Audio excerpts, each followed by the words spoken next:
سلام، خیلی خوش اومدید به آکادمی پروفسور. من رضا هستم و توی این دوره میخوایم با هم دیگه در مورد زبان برنامه‌نویسی پایتون صحبت کنیم. اگه اصلا نمیدونید برنامه‌نویسی یعنی چی، حتما ویدیوهای برنامه‌نویسی رو ببینید.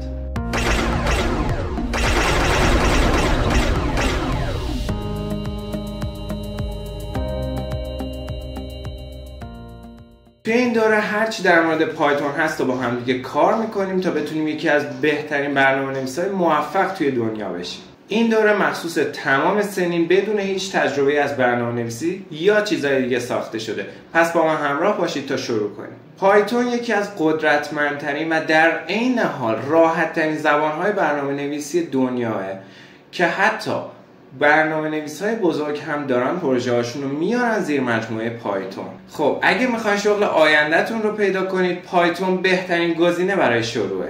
توی زبان‌های برنامه‌نویسی‌های مختلف دنیا شما به یه مشکلی میخورید، اعصابتون رو خورد میکنه، اما پایتون دقیقاً مخالف این قضیه است. هر جلسه کلی مثال با هم دیگه حل میکنیم و همون جلسه بهتون تمرین میدم و جلسه آینده خودم اون تمرین رو حل میکنم تا شما هیچ مشکلی نداشته باشید. هر مشکلی هم داشتین، راههای ارتباطی در تصویر داره بهتون نمایش داده میشه، میتونید با من در ارتباط باشید. سوالی که خیلی از من پرسیدن، گفتن که چرا باید پایتون رو شروع کنیم؟ منم یه سوال ازشون پرسیدم، گفتم چرا نباید پایتون رو شروع کنیم؟ خیلیا به من گفته بودن که دلیلشون برای اینکه پایتون رو شروع نمی‌کنن چون میترسن، فکر میکنن سخت باشه. اما اصلا نگران نباشین، در راحت ترین حالت ممکن من به شما پایتون رو آموزش میدم. کدهایی مینویسیم، برنامه‌هایی میسازیم که بتونید توی زندگی واقعیتون بهتر. من که خیلی ذوق دارم پایتون رو بهتون آموزش بدم، اصلا نمیتونم منتظر بمونم. پس خیلی سریع بریم سراغ آموزشم. توی این جلسه میخوام بهتون آموزش بدم چطوری پایتون رو نصب کنیم و همینطور برنامه‌ای که بتونیم باهاش کدهای پایتونمون رو بنویسیم. خب برای نصب کردن پایتون دوستان، شما اول مرورگرتون رو باز میکنید. حالا فرقی نمیکنه فایرفاکس یا گوگل کروم، بازش میکنید.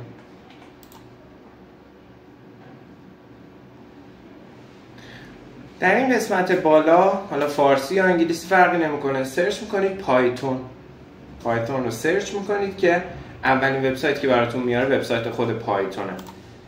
بازش میکنیم و وارد همچین صفحه میشیم.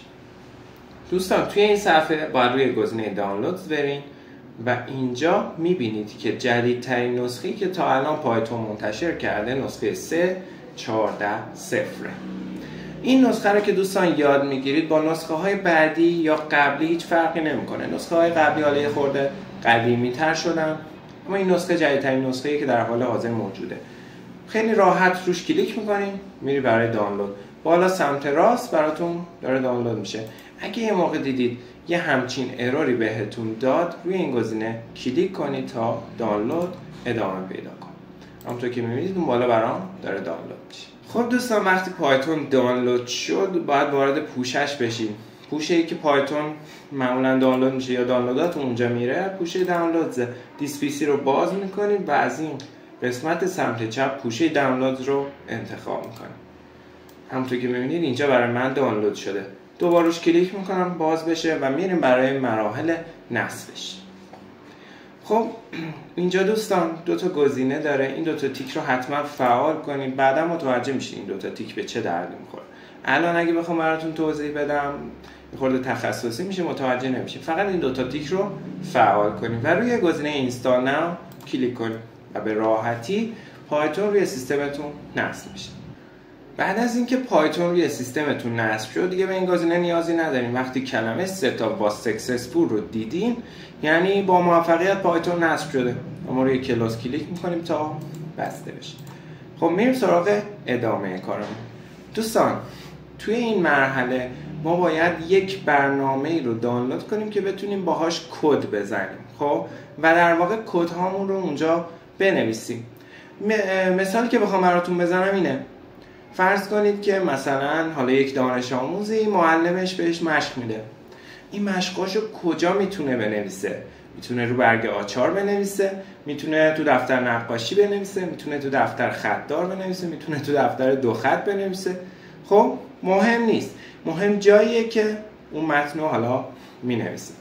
خب حالا دوستان برنامه‌ای که میخوایم باهاش در واقع کدنویسی انجام بدیم، معمولا اسم این برنامه ها رو بهشون میگن IDE. IDE مخفف Integrated Development Environment، یعنی محدوده‌ای که حالا ما میتونیم داخلش کد بنویسیم. IDE یا هم برنامه‌ای که ما میخوایم نصب کنیم، برنامه‌ای به نام پایچارم. این برنامه قدرتمندی برای نوشتن کدهای در واقع پایتون. برنامه خیلی قدرتمندیه. من مرورگر گوگل کرومم رو باز میکنم، حالا توی تب جدید نویسم دانلود پایچارم، اینطوری نوشته میشه و اولین وبسایتی که برامون میاره رو باز میکنیم. حالا میتونید از سایت‌های دیگه هم دانلود کنید، هیچ فرقی نمیکنه. من این وبسایت صاف 98 تایا رو بازش میکنم. وقتی وارد این صفحه میشیم دوستان، همونطور که میبینید حالا یه ادامه مطلب داره، ادامه مطلب رو میزنم و اینجا میریم برای دانلود برنامه پایچارم. خب میام دوستان پایینتر، همونطور که میبینید نوشته نسخه ویندوز، این نسخه مال ماست و نوشته نسخه 64 بیتی. یعنی چی نسخه 64 بیتی؟ حالا برای دوستانی که نمیدونن، سیستمشون 32 بیتیه یا 64 بیتی، اول از همه باید ببینید سیستمتون چیه. برای اینکه ببینید سیستمتون 32 بیتیه یا 64 بیتی دوستان، باید یه کاری انجام بدید. توی تمام ویندوز ها این کار رو انجام بدید، فرقی نمیکنه ویندوز 7، ویندوز 8، ویندوز 10 یا 11. خب دیس پی سی رو باز میکنیم، یه جای خالی از وسط صفحه، مثلا اینجا کلیک راست میکنم، گزینه پراپرتیز رو میزنم و اینجا اطلاعات سیستممو به هم نشون میده دوستان. همونطور که میبینید اینجا نوشته که سیستم شما 64 بیتیه.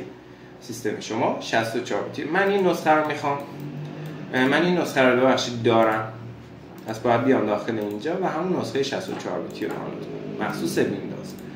حالا اگه دوستان شما دارید از سیستم عامل‌های مثلا مختلف دیگه استفاده می‌کنید، مثل مکینتاش که مال این لپتاپایی هست که پشت شکل اپل داره و نسخه لینوکس هم داره که میتونید استفاده کنید، اما اینجا نسخه ویندوز به درد ما میخوره. شما هم همین نسخه ویندوز رو نصب کنید.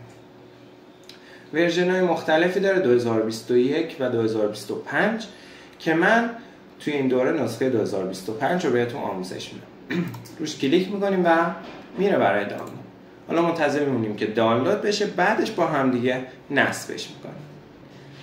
خب دوستان برنامه پایچارم هم دانلود شد، بریم با هم دیگه نصبش کنیم. همونطور که میبینید اینجاست، من بازش میکنم و فایل اگزه داره، خیلی راحت دوباره روش کلیک میکنیم و میریم برای نصبش. وقتی برنامه پایچارم رو باز کردیم دوستان، یه سوال ازمون میپرسه یس یا نو. یس رو بهش میدم. این دسترسی میخواد که آقا این برنامه نصبش کنه، دسترسی رو بهش میدم.